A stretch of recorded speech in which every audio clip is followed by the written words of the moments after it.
vimos Primera y Segunda de Reyes, que en la historia de Israel, desde el rey Saúl hasta el último rey de Judá y Samaria, perdón, no solo Judá, que fue el rey Joaquín, que fue llevado prisionero a Babilonia. Entonces, y después tenemos Primera de Crónicas. Bueno, una de las cosas muy comunes que yo he escuchado de cristianos, que dicen de que Dios en el Antiguo Testamento es un Dios casi sin compasión. Sí. No, Un ogro. duro, vengativo, cruel. En cambio, en el Nuevo Testamento, Jesucristo, juramos. Era hippie Jesús. Pero esa es una imagen falsa, ¿no? Imagen falsa de alguien que no conoce a Dios. No importa que se diga cristiano. Y en este primero de Crónica vamos a ver algunos aspectos del amor de Dios, la fidelidad de Dios. Recordando, Segunda de Reyes, cómo se concluye con la caída de Jerusalén, la toma de Babilonia de toda la provincia de Judá y el rey Joaquín prisionero, el último rey de Judá. Y después de estos 27 años de exilio, de los 70 años, el rey babilonio Evil Merodach trata con benevolencia al rey Joaquín y le restaura como rey, colocándolo como su asesor, consejero, haciéndolo participar de la corte del rey de Babilonia. ¿Por qué esto? Miren, se lo voy a leer, 25, Segunda Rey 25, 27. Miren, dice: aconteció a los 37 años del cautiverio de Joaquín, rey de Judá, en el mes 12º, a los 27 días del mes, que Evil Merodach, rey de Babilonia, en el primer año de su reinado, libertó a Joaquín, rey de Judá, sacándolo de la cárcel, y le habló con benevolencia y le puso su trono más alto que los tronos de los reyes que estaban con él en Babilonia, y le cambió los vestidos de prisionero y comió siempre delante de él todos los días de su vida. Y diariamente le fue dada su comida de parte del rey de continuo, todos los días de su vida. ¿Por qué un rey babilónico puso a este rey judío prisionero, lo puso prácticamente en su corte, sobre los otros reyes? Todos prisioneros que tenían un tratamiento de realeza. Lo podemos interpretar así,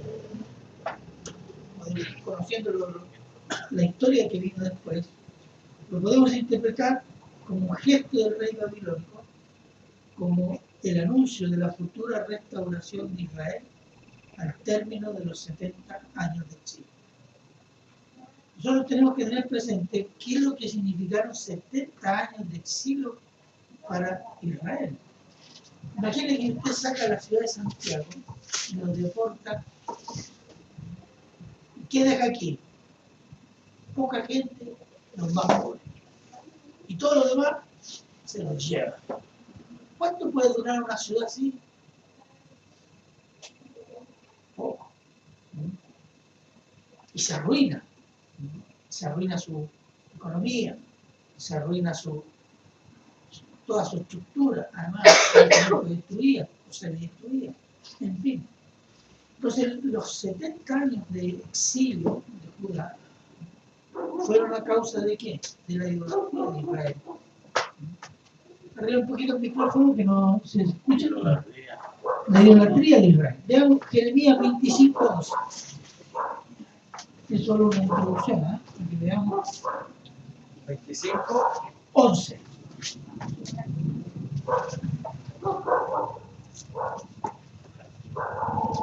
Jeremías 25:11.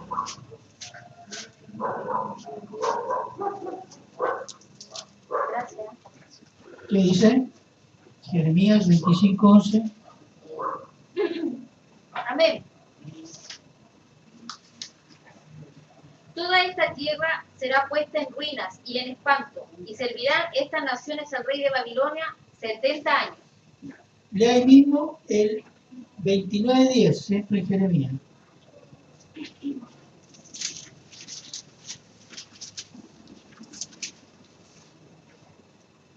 Porque así dijo Jehová: cuando en Babilonia se cumplan los 70 años, yo os visitaré y despertaré sobre vosotros mi buena palabra para haceros volver a este lugar.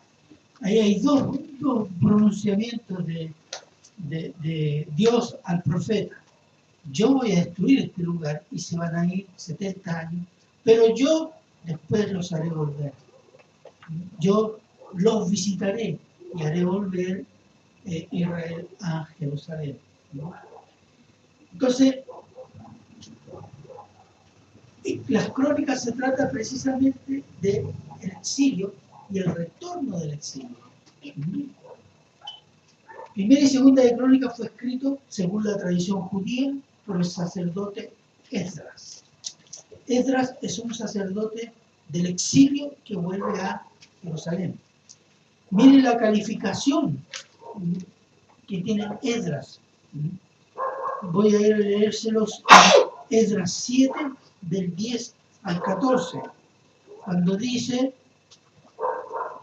el rey de Babilonia, dice, porque Esdras había preparado su corazón para inquirir la ley de Jehová y para cumplirla y para enseñar en Israel sus estatutos y decretos.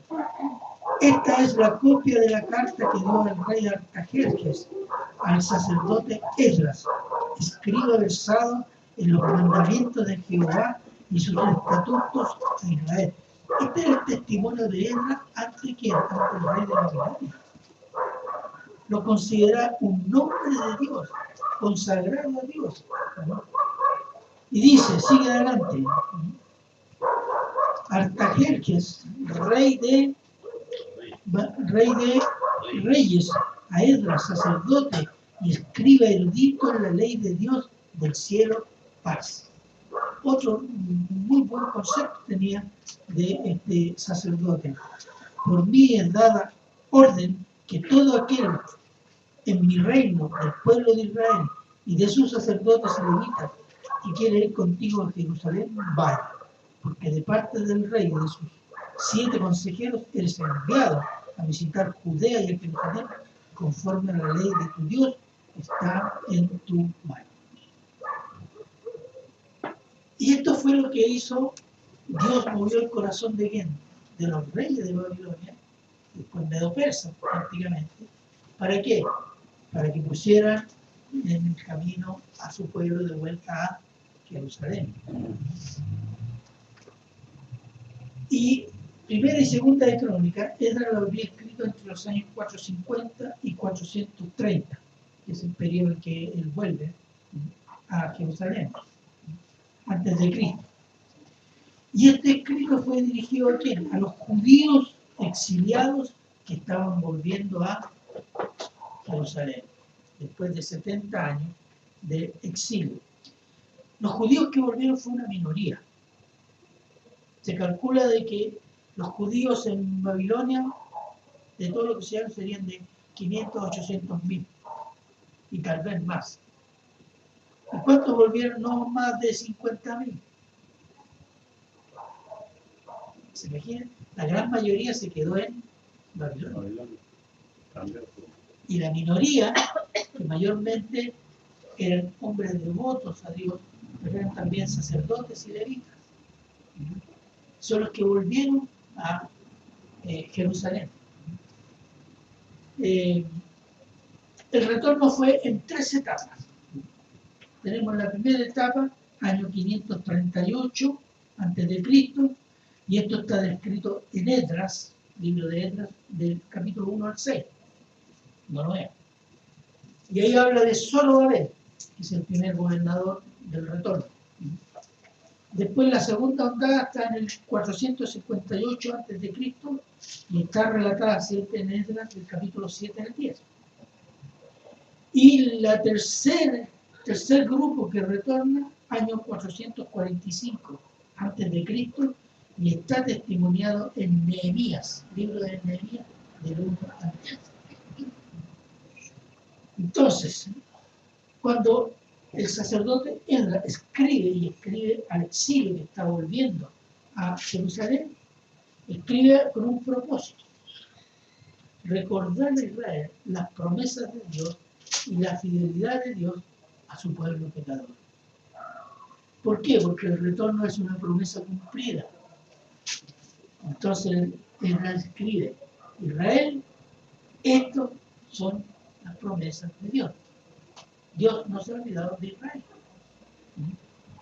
Entonces el título de este sermón va a ser Crónicas de la fidelidad de Dios. Y vamos a orar. Padre bueno, Padre eterno, Señor, rogamos su bendición, su gracia, que el Espíritu Santo esté guiando nuestras palabras, nuestro entendimiento, para entender y amar, Señor, su obra con Israel, Señor. Y también, Señor, a través de ella reconocer sus atributos grandes, misericordiosos, de compasión que tiene usted con su pueblo y con nosotros, Señor. Padre, todos lo agradecemos en Cristo Jesús. Amén. Amén. Bueno, el libro primero de Crónicas se inicia con Adán. Se inicia con Adán. Veamos de primero de Crónicas 1, del 1 al 4. Vamos a explicar el porqué. Amén. ¿Ya? Adam, Set, Enos, Cainán, Mahalalel, Jared, Enoch, Matusalén, Lamec, Noé, Sem, Cam y Jafet. Fíjense, el autor comienza diciendo Adán y la descendencia de Adán, ¿cierto? Sus descendientes, después Noé y sus descendientes, los descendientes de Abraham, los descendientes de Isaac, de Ismael, de Jacob, de cada uno de los hijos de Jacob, los descendientes de Judá, del rey David, los descendientes del rey Saúl, etcétera, etcétera, etcétera. De esto va del capítulo 1 al 9. La genealogía descrita en los primeros 9 capítulos de Primera de Crónicas tiene el propósito de recordar a Israel, está retornando, que Dios preservó de generación en generación a sus antepasados y los preservó de sus enemigos. Recuerda Israel, de Adán hasta hoy lo he preservado. Y va mencionando todos los descendientes de la tribu de Jacob, los descendientes de Jacob, las promesas hechas a Abraham, de ahí para adelante. ¿Por qué? Vamos a ver más adelante por qué. Piensa usted, ¿cómo sería su ánimo? Usted volvió a una ciudad que no es ni la mínima parte de lo que era cuando se fue hace 70 años atrás. O sea, no me vuelvo a Babilonia. ¿Ah? O no, allá tenía estable, tenía tierra, tenía productos, tenía cultura, tenía mi familia, tenía gordito, bien vestido, estaba estudiando. Y llega a un pueblo como si llegara a pueblo un día. Y verdaderamente eso era Jerusalén. Entonces, el sacerdote inspirado por Dios le tiene que decir a Israel: yo te he preservado y te voy a seguir preservando. Y le hace una historia de la descendencia de Adán hasta el rey David. Entonces, después tenemos, y se cumple la promesa de Dios. ¿A quién? A Abraham.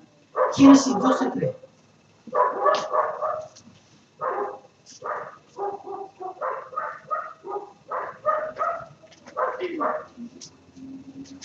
Génesis 12:3. Génesis 12, versículo 3.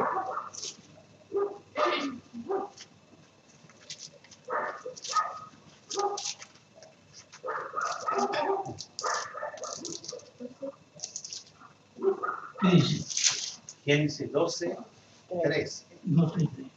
Bendeciré a los que te bendijeren, y a los que te maldijeren, maldeciré, y serán benditas en ti todas las familias de la tierra. Yo bendeciré a quien te bendiga, y yo maldeciré a quien te maldiga. Y eso se había cumplido, ¿no? Eso había significado la preservación de ¿qué? De Israel, de todos sus enemigos. Israel quiso ser destruido en Babilonia, por Amán. Los de Abimelech quisieron destruir a Israel cuando estaba en el desierto. Los edomitas, cuando Israel fue castigado, quisieron destruir a Israel. Muchos pueblos, hasta hoy, han querido destruir a Israel. ¿Y cuál es la promesa? Yo voy a bendecir que te bendiga, pero yo voy a maldecir a aquel que te maldiga. Y Dios hasta ese momento había cumplido su promesa. Después está Primera de Crónica 9. Vamos a ver 9, del 1 al 2.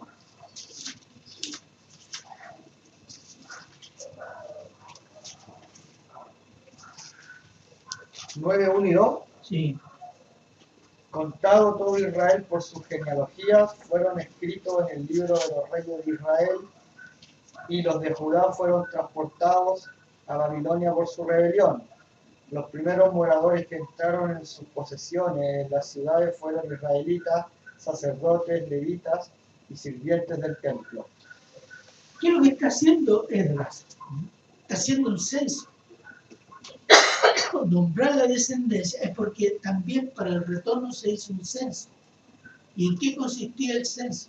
En verificar que eran verdaderos descendientes de levitas, descendientes de sacerdotes, descendientes de la tribu tal, descendientes de la tribu. ¿Por qué? Para comprobar que no se hubieran mezclado con gentiles. Porque Israel tenía un mandato: no te mezclarás con gentiles. No darás hijo, hija a hijo o hija de gentiles. ¿Para qué? Para que su corazón no se desvíe y adore ídolos. Entonces, ¿qué está haciendo el sacerdote? Verificando que se mantienen, que son mezclados, que no sean mezclados. ¿Por qué? Porque si no iban a recibir castigo de nuevo, porque eso es lo que había hecho. ¿Se acuerda que Salomón qué es lo que hizo? Tuvo 1000 esposas. La mayoría de ellas, ¿qué lo que eran? Gentiles. Y terminó adorando a los dioses de ellos. Y muchos pueblos de Israel hizo así. Se casaron con mujeres o varones gentiles y terminaron adorando demonios. Entonces, el sacerdote está preocupado. Bueno, entonces vamos a ver. Esto fue. O sea, estaba asegurándose que se estaba cumpliendo el mandato. Deuteronomio 7, 2, 4.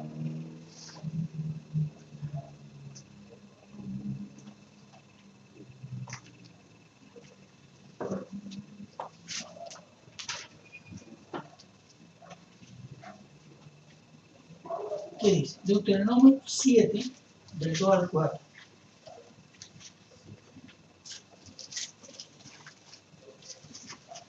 Y Jehová tu Dios las haya entregado delante de ti, y las hayas derrotado. La destruirás del todo, no harás con ella alianza, ni tendrás de ella misericordia.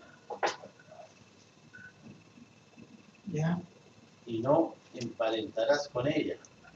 No darás tu hija a su hijo, ni tomarás a su hija para tu hijo, porque desviará a tu hijo de él, vos de mí, y servirán a dioses ajenos. Y el furor de Jehová se encenderá sobre vosotros y te destruirá pronto. Porque eso había gracias, porque eso había sucedido. Por eso fue 70 años de exilio, de juicio.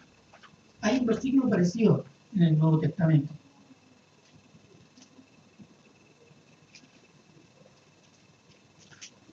En 2 de Corintios. Consonáis en yugo desigual. Exacto. Exacto. Y es precisamente, fíjese que el mismo mandato no es por una cuestión racial, es por una cuestión espiritual. para asegurar a su pueblo. En el Antiguo Testamento y en el Nuevo Testamento. ¿Cierto? Para que nos acordemos, porque a veces, no, que era un problema de raza. No, no es un problema de raza. Hay una cuestión espiritual muy seria para Dios. Por lo tanto, desde el capítulo 10 al capítulo 29, está descrito el reino de Saúl y su descendencia, y el reino de David y su descendencia. Y Saúl es condenado y su reino es derrotado. Miren lo que dice en la Crónica 10. El 13. Así murió Saúl por su rebelión, con que prevaricó contra Jehová, contra la palabra de Jehová, la cual no guardó, y porque consultó a una divina. ¿Se acuerdan de eso? ¿Cómo se llamaba la divina? ¿Isabel? No, Ay, Endor. La bruja de Endor. Y no consultó a Jehová, por esta causa lo mató y traspasó el reino a David, su hijo. Él fue derrotado. Saúl y su hijo murieron en una batalla. Pero Dios traspasó, como había prometido, como había ungido, su reino y su gobierno a Israel.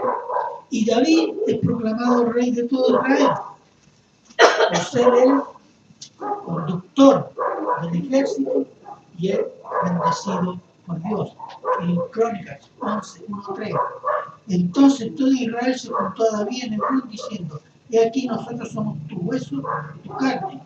También antes de ahora, mientras Saúl reinaba, tú eras quien sacaba a la guerra a Israel y lo volvía a traer. También Jehová tu Dios te ha dicho: tú apacentarás a mi pueblo Israel y tú serás príncipe sobre Israel, mi pueblo. etc. Y vinieron todos los ancianos, hicieron pacto y se sometieron a David. Y ¿qué es lo que hace durante, porque fue de 40 años el reino del gobierno de David? David reorganizó el ejército. ¿En base a qué? ¿Cuál era la base del ejército de David y de Israel? ¿Cuáles eran? Los valientes de David. Los valientes de David eran los oficiales del ejército, ¿no? De todo Israel. Esa era una. Extendió sus dominios y venció a los enemigos de Israel y extendió su dominio a naciones gentiles. Fue un vencedor. ¿Qué más? Llevó el arca a Jerusalén. Reorganizó el culto a Dios. Las tareas de los sacerdotes los organizó en 24 órdenes, que son 24 familias. Estaban en la familia de tal y se sorteaban durante el año. Las 24 familias de sacerdotes, estoy diciendo, no levitas, ministraban en el templo y se daba por sorteo.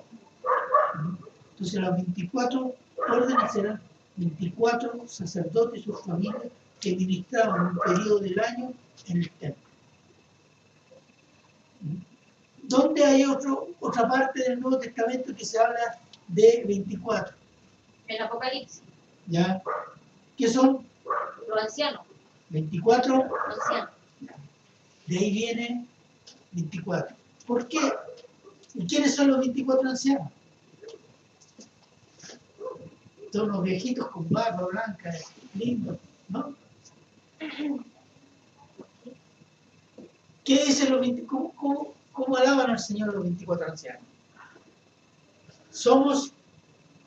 Tú nos has elegido, nos has salvado, nos has hecho rey para nuestro Dios, de toda lengua, de toda raza, de toda etnia. ¿Qué pueblo es? La iglesia. La iglesia. Los 24 ancianos representan la iglesia y se representan 24 órdenes, porque la iglesia en el cielo tiene un mandato sacerdotal ante el trono de Dios, como eran los 24 órdenes del Antiguo Testamento. ¿Se fijan? Eso no es para Israel. Es la iglesia que pasa a ser el sacerdote en el cielo. Bien, ¿qué más? David reorganiza el sacerdocio de los 24 ancianos, de las 24 órdenes, perdón. Y los levitas son organizados en guardias, músicos, cantores, porteros, por familias de la tribu de Leví. E hizo preparativos para la construcción del templo en Jerusalén. En estos capítulos, el cronista, en este caso Esdras, narra detalles del reino de David que no están en otros escritos del Antiguo Testamento. Y estas crónicas del reino de David tienen el propósito de demostrar el cumplimiento de las promesas de Dios a David y su descendencia, declaradas con un pacto. Vamos a Primera de Crónicas 17, 7, 9.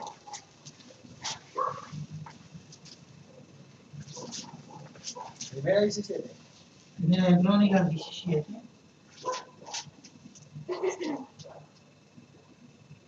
Del 7 al 9.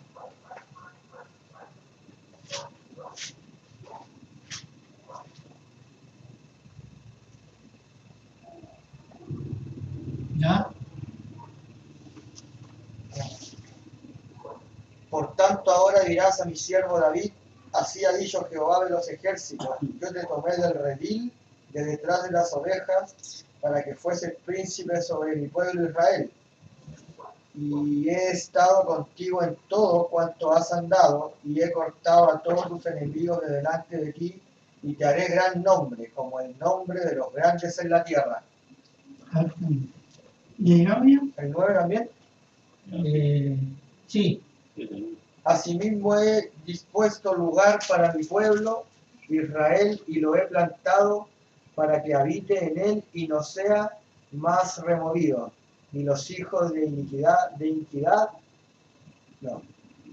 ni los hijos de iniquidad lo consumirán más como antes. O sea, no va a ser más removido de él. Entonces hay un pacto eterno que Dios hace con David. Entonces, ¿qué es lo que quiere mostrar?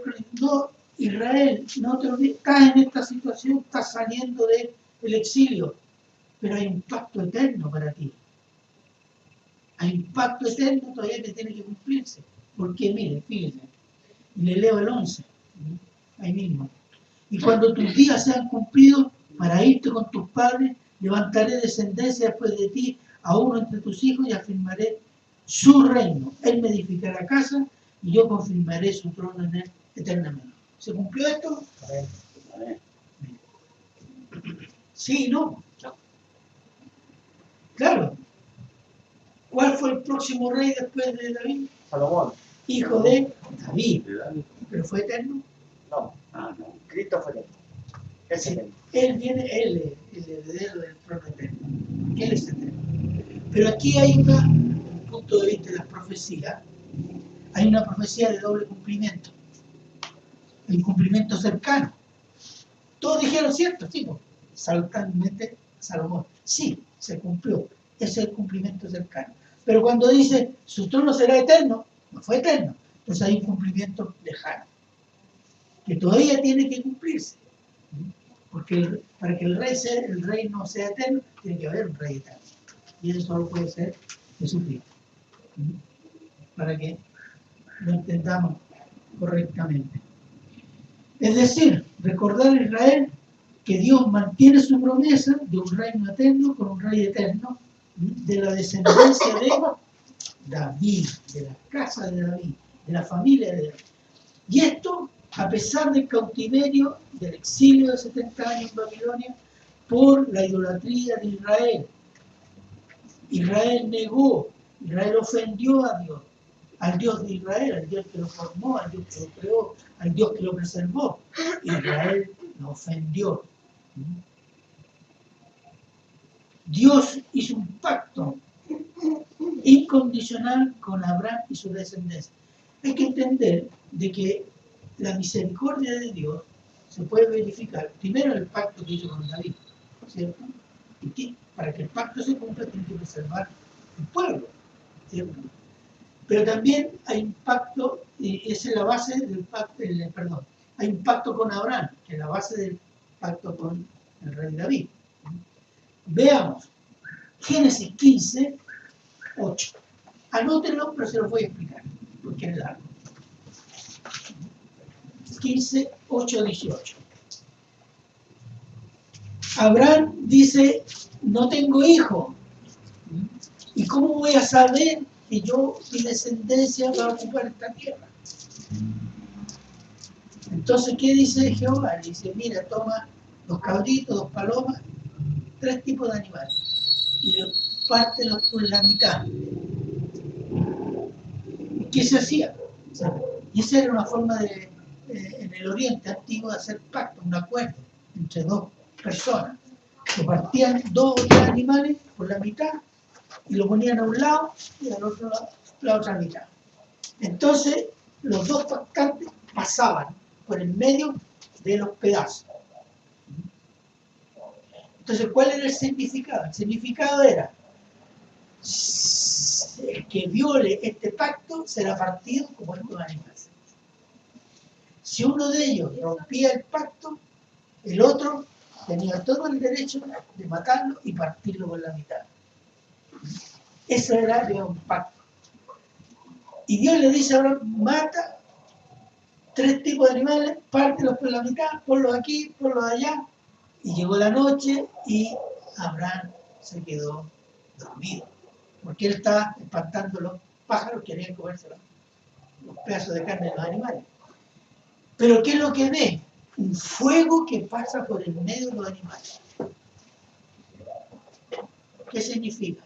Que Dios se compromete a cumplir el pacto. Y su pacto es incondicional, porque lo pasó a Abraham. El pacto con Abraham y la descendencia de Abraham depende absolutamente de Dios. Es lo que se llama un pacto incondicional. Y por eso el cronista le recuerda, Israel, Dios ha hecho pactos con la casa de David como reino eterno, pero la base de ese pacto está en Abraham. ¿Por qué?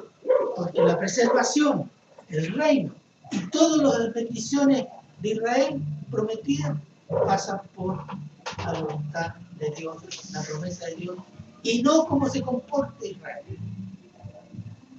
A pesar del castigo, a pesar del exilio, a pesar de Israel, Dios todavía te tiene una promesa. Va a cumplir la promesa. Esto no significa que Dios no castiga, no disciplina a su pueblo. ¿Qué significa? Lo bendice según el comportamiento de Israel. Israel, si obedeces mis mandatos, tú serás bendecido. Israel, si desobedece mis mandatos, serás maldecido. La bendición es condicional, pero la preservación para siempre es incondicional. Y eso es lo que el cronista está recordando de Israel. Sí, fuimos castigados por nuestro pecado, pero Dios ha prometido a Abraham y a David, tenemos un reino que va a ser de nosotros un reino eterno.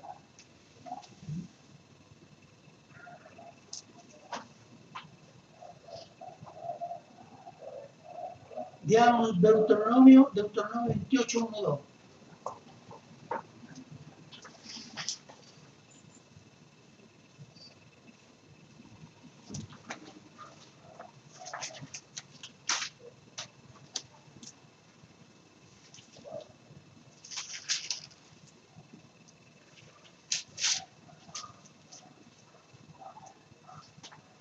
Amén. ¿Ya? Acontecerá que si oyeres atentamente la voz de Jehová tu Dios, para guardar y poner por obra todos sus mandamientos que yo te prescribo hoy, también Jehová tu Dios te exaltará sobre todas las naciones de la tierra, y vendrán sobre ti todas estas bendiciones y te alcanzarán si oyeres la voz de Jehová tu Dios. El mismo versículo 15 y 16. Pero acontecerá si no oyeres la voz de Jehová tu Dios para procurar cumplir todos sus mandamientos y sus estatutos, que yo te intimo hoy, que vendrán sobre ti todas estas maldiciones y te alcanzarán. Maldito serás tú en la ciudad y maldito en el campo. ¿Se fijan? La obediencia de Israel, las bendiciones a Israel son condicionales, dependen del comportamiento, de la obediencia de Israel. Pero la promesa del reino eterno y la preservación de Israel es incondicional, depende solo y absolutamente del Dios fiel, que Dios lo va a cumplir. Entonces, primera y segunda de Crónicas son escritos para animar y restaurar espiritualmente a un Israel que en pocos vuelven a Jerusalén, a una Jerusalén semi-destruida, una ciudad sin muros, sin templo y gobernada por gentiles que odian a los judíos retornados. O sea, la situación no era muy alegre, ¿cierto? Entonces, el objetivo del sacerdote es animar y decir: Israel, Dios no te ha olvidado. Pero Dios no solo les dio un escrito para animarlos y restaurarlos espiritualmente, sino que también les dio profetas. Y hay 3 profetas del retorno del exilio: Zacarías, Ageo y Malaquías, que amonestaban y exhortaban a los retornados, ¿no? Les dio sacerdotes y levitas para que volvieran a levantar el templo, Esdras, junto con un grupo de sacerdotes y levitas. Y les dio gobernadores llenos del Espíritu Santo, Zorobabel y Nehemías. ¿Para qué? Para gobernarlos según la ley de Moisés, a pesar del pecado de Israel. Si alguien me dice que el Dios del Antiguo Testamento es cruel, tiene que leer esto. Con un pueblo que él lo bendijo en gran manera y que le escupió por años en la cara, lo castigó, pero después lo restauró. El pecado de Israel está en 3 aspectos. El pecado personal de los reyes. Los reyes llevaron muchas veces al pueblo a adorar ídolos. Segundo, la adoración del pueblo a ídolos.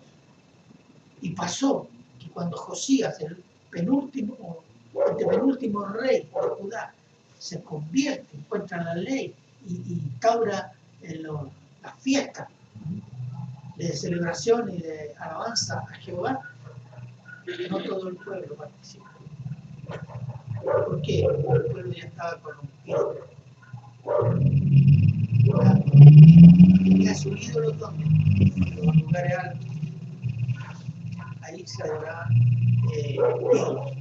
Y tercero, los reyes de Israel y el pueblo de Israel no confió en Dios ni confió en naciones. Hizo una alianza con Asiria. ¿Para qué? Para que Siria no invadiera. Hizo una alianza con Egipto. Hizo una alianza con Siria en un momento. Pero nunca los reyes dijeron: Jehová me salvará. Pocas veces. Y eso fue un pecado que terminaron pagando. Dios castiga a Israel, pero lo preserva. Y aún en el castigo, Dios es misericordioso con la nación de Israel. Veamos Lamentaciones 3:22.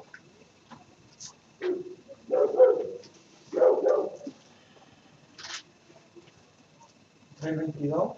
Sí, Lamentaciones 3:22. Amén. Por la misericordia de Jehová no hemos sido consumidos, porque nunca decayeron sus misericordias. Aún en el castigo Dios tuvo misericordia. ¿Cuál es? Preservarlos. Dios no falló su promesa, cumplió su promesa. Malaquías 3:6.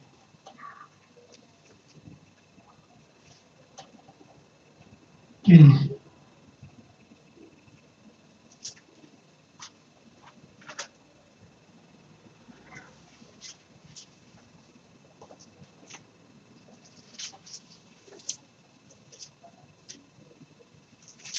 Porque yo, Jehová, no cambio por esto, hijos de Jacob, no habéis sido consumidos. Cuando dice yo no cambio, no muto, ¿por qué? Israel se portó mal, no, ya me cabré. Eso somos nosotros. Pero Dios dice yo no cambio, y por eso ustedes no han sido eliminados. Y en Isaías 1:9 dice, como Sodoma y Gomorra seríamos si no fuera por la misericordia de Jehová.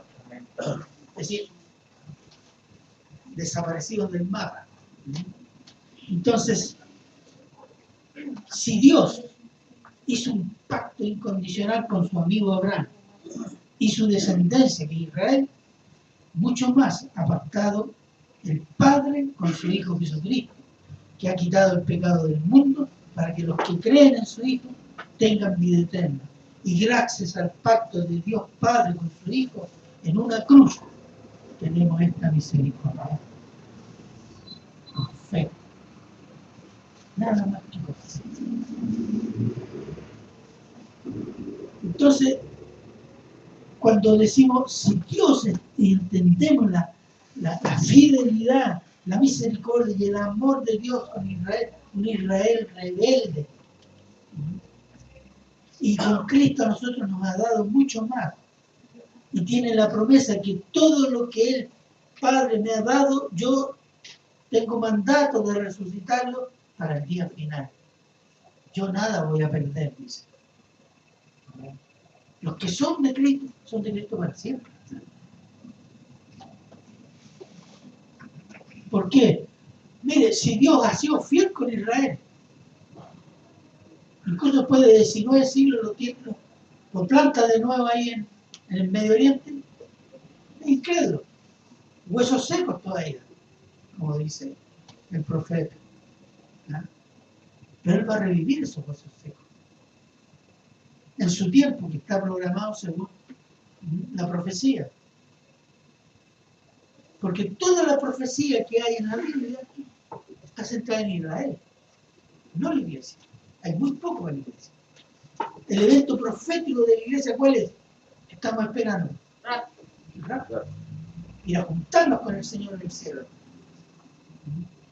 Israel, ¿qué espera? ¿Qué dice la Biblia? La angustia de Jacob, la tribulación, para ser restaurados, convertidos a Cristo al final de los tiempos. Bien, una última consideración, pero desde el retorno de Israel a Jerusalén del exilio babilónico, hay una consecuencia hasta hoy día, hasta el final de los tiempos, que Israel ya no ha vuelto a ser reino, ya no ha vuelto a ser nación independiente. Primero fue, cierto, de Babilonia, después de los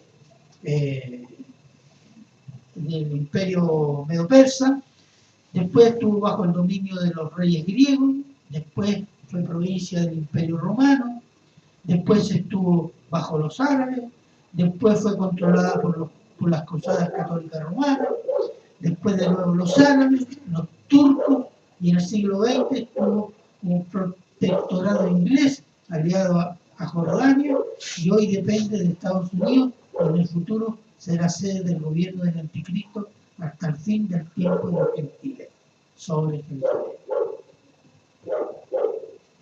Lucas 21:24.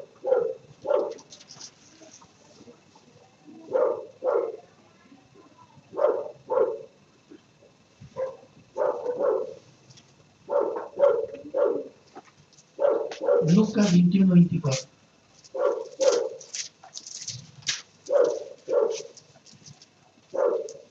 Y caerán a filo de espada y serán llevados cautivos a todas las naciones, y Jerusalén será odiada por los gentiles hasta que los tiempos de los gentiles se cumplan. El tiempo de los gentiles se cumplan. ¿Y Jerusalén qué significa? Significa hasta el tiempo de los gobiernos gentiles que van a controlar, dominar y gobernar incluso desde Jerusalén. ¿Cuándo va a suceder eso? ¿Cuándo el fin del tiempo de los gentiles? Cuando venga Cristo. Cuando venga Cristo. Y haga juicio.